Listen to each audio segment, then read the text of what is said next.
Hi guys! Panibagong araw na naman! So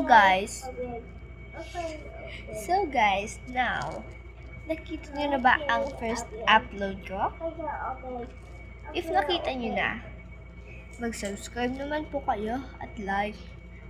Kasi guys, this is my special day. This is my special day, guys. Thank you for 10 subscriber na agad ang natanggap natin. So guys, masaya na po ako dyan.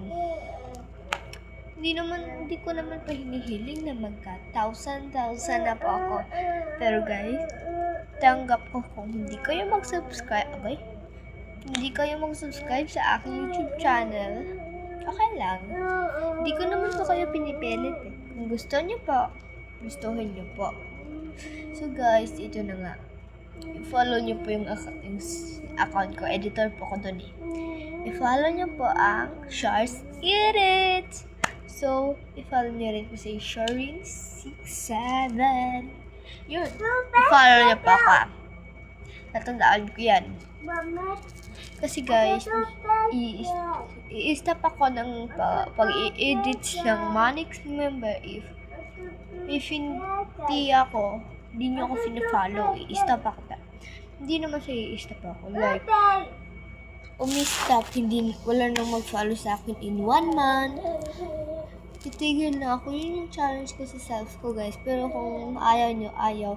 Kasi meron naman ako dun wala naman ako second account. Ayun, meron. Shorin67. So, I hope na walang magagalit sa akin. Like that.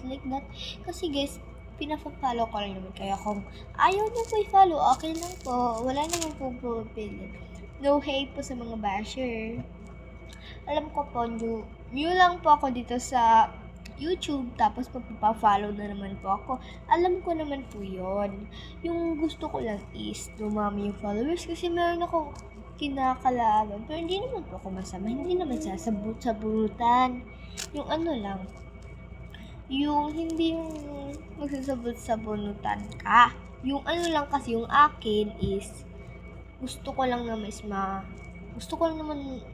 dumami followers ko kasi yung yung kalaban ko. Kasi nag-challenge kami after 1 year dapat daw kung sino pinakamarami. Kung sino pinakamarami yun kung sino ang talo sa aming dalawa. It means ang na yun. No. Joke lang natin Kung sino ang pinakamadaming pinakamaliit na likes at follow is katanggap na hindi sila makakatanggap. Close please. Hindi sila makakatanggap, kundi sila ang manlilibre sa amin ng ice cream. Tapos susundin nila lahat ng utos namin. So, no hate po guys. I love you all.